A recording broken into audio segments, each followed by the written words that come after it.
Hi, I'm Ava Karajan. I'm WPR's music producer, and today I'm here with Catherine Van Handel.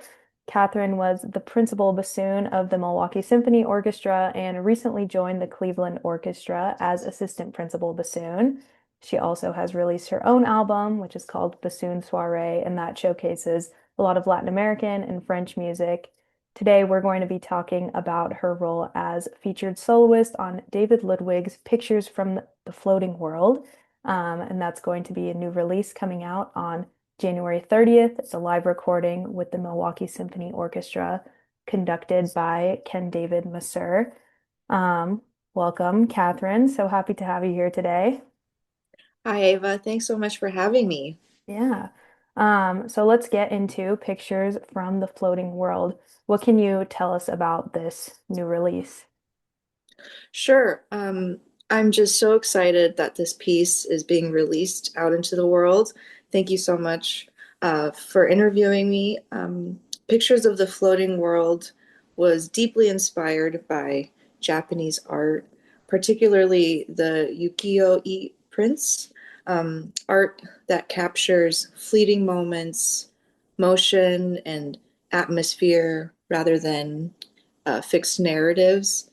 There's also a very strong French influence, particularly Debussy, in the way that the music treats color, harmony, and fluidity rather than sharp edges or strict forms.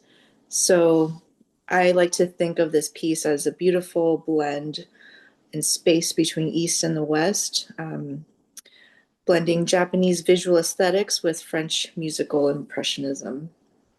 And the concerto has three movements, but what's especially unique about this piece is that there are two interludes placed between them. The interludes are written just for solo bassoon and two cellos, creating an intimate, almost chamber music moment within the larger orchestral work. And these moments feel reflective, like stepping closer to the artwork before zooming back out.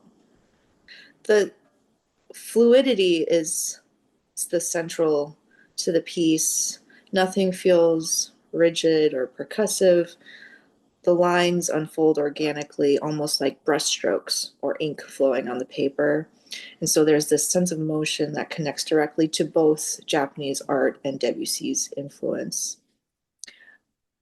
My my major teacher growing up, not growing up, but when I was at university, this piece was written for the teacher that I studied with in college in 2013. It was written for Daniel Matsukawa, the principal bassoon of the Philadelphia Orchestra. And at the time, I was a student at the Curtis Institute of Music. And this project was kind of in the making for many years. And he was very excited about it. And the one thing that he requested was that it not be a bassoon concerto. He wanted a lyrical concerto. Oftentimes, the bassoon gets caricatured. We often get put in the bucket of the clown of the orchestra. And a lot of that is probably due to Paul Dukas' The Sorcerer's Apprentice, and people have probably heard that piece from Fantasia. Um, so it was really important to Daniel that this concerto not just be a bassoon concerto, but a lyrical one. So this piece definitely doesn't feel like a traditional concerto in terms of the form and the structure at all. Um, and David Ludwig, he writes for the bassoon almost as if it were the human voice. The focus is on the lyricism and the fluidity, phrasing, and the expressive breathing rather than virtuosity. Um, the breath is really important in this piece, and It's almost like how a singer would breathe, how a phrase naturally rises and falls. And every note for every range of the voice and also the bassoon um, is carefully detailed and placed. There's a reason for every note, and every note on for the range is quite different, almost like the voice as well.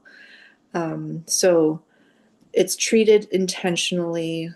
The low register has a completely different emotional and acoustic space than the upper register.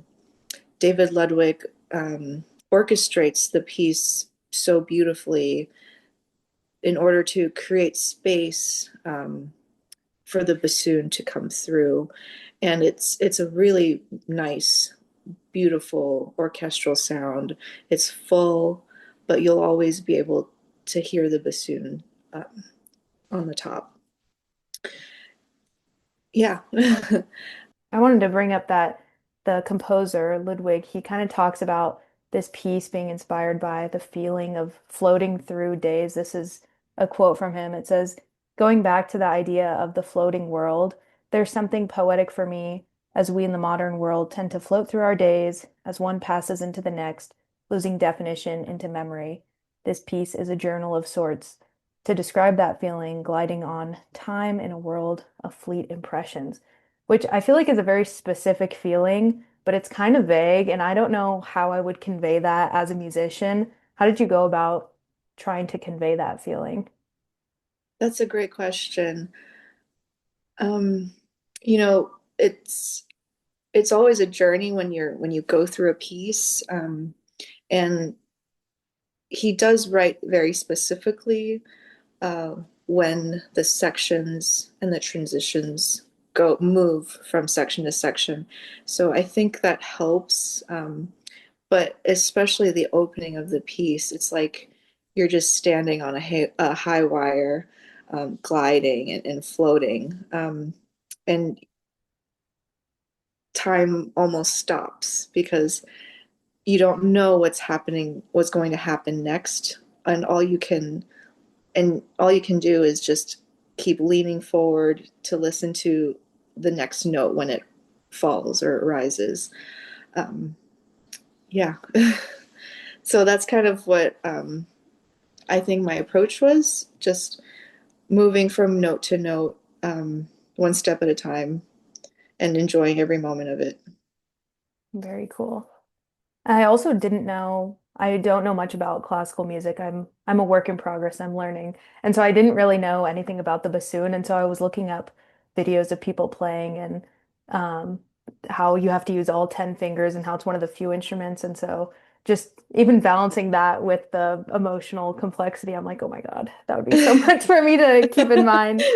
But yeah, very impressive. Thank you Um, so much. yeah.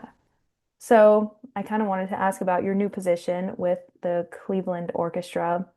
But before that, let's talk about old memories with the MSO. You were there for seasons and seasons. Are there any standout memories of your time with the MSO or any favorite pieces that you like fondly remember playing there that you could share? I would say the Ludwig is definitely up there. Um, I would also probably say the Alpine Symphony with Ken David. That was that was our opening weekend a few seasons ago. And, that piece is also just a whole hike and journey um, by Richard Strauss. Uh, my now husband and I, we were in Switzerland when we got engaged. And, Alpine Symphony is just a whole day hiking in the Alps. And um, we actually got engaged on a hike there. So I think that one hits very close to home for me. Um, let's see. I also really enjoyed playing, Mozart Bassoon Concerto with Yaniv Denor. Um, and probably, a lot of the weeks with Maestro Edo de Vart. as well. Um, yeah, I think maybe the Stravinsky Symphony for Wind Instruments is definitely up there. But yeah, I had a really incredible growing experience in the Milwaukee Symphony. I feel like I really, um, you know, learned the job. I don't know how else to say it, but I was there for 8 years. It kind of counted as 10 seasons, but I grew there. I was 24 years old when I got there, and I grew into the job of being principal, and um, so I'll never forget my time there. Well, congratulations on your new position. I know Wisconsin will miss you. Um, but one last question, and that is if you have any future projects you can share, any other albums that you're working on, anything we can look forward to. Um, Thinking about it, I don't know yet.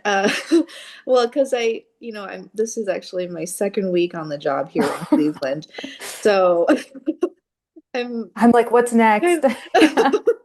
uh tenure. But we're going on tour next week. We're playing Verdi's Requiem. So this is our second week, my second week here with the music director Franz Welser Most, and then we are taking it to Carnegie and doing a 2 week residency in Miami after that. So, I'm just kind of going one day at a time right now. But I do usually like to think bigger picture and think about what my long-term goals are. Um, Maybe a second solo album could be in the future. I'm also a young mom. I have a 16-month-old son. Um, and so, I'm also just trying to balance family life with a new job and everything in between. Cool. Very cool. Well, those are all my questions for you. If you have anything else to add, now's the time. Yeah, I just hope you all enjoy listening to this beautiful, fantastic piece that David Ludwig wrote for the bassoon. It is, you know, not the traditional concerto that you might think, but think about the bassoon as an orchestral color, as a storyteller. It could open your eyes to a different way of thinking what the bassoon sounds like. So I hope you enjoy. Well, thank you so much for coming and talking with us today, and very excited to hear that album coming out on January 30th. Thank you so much.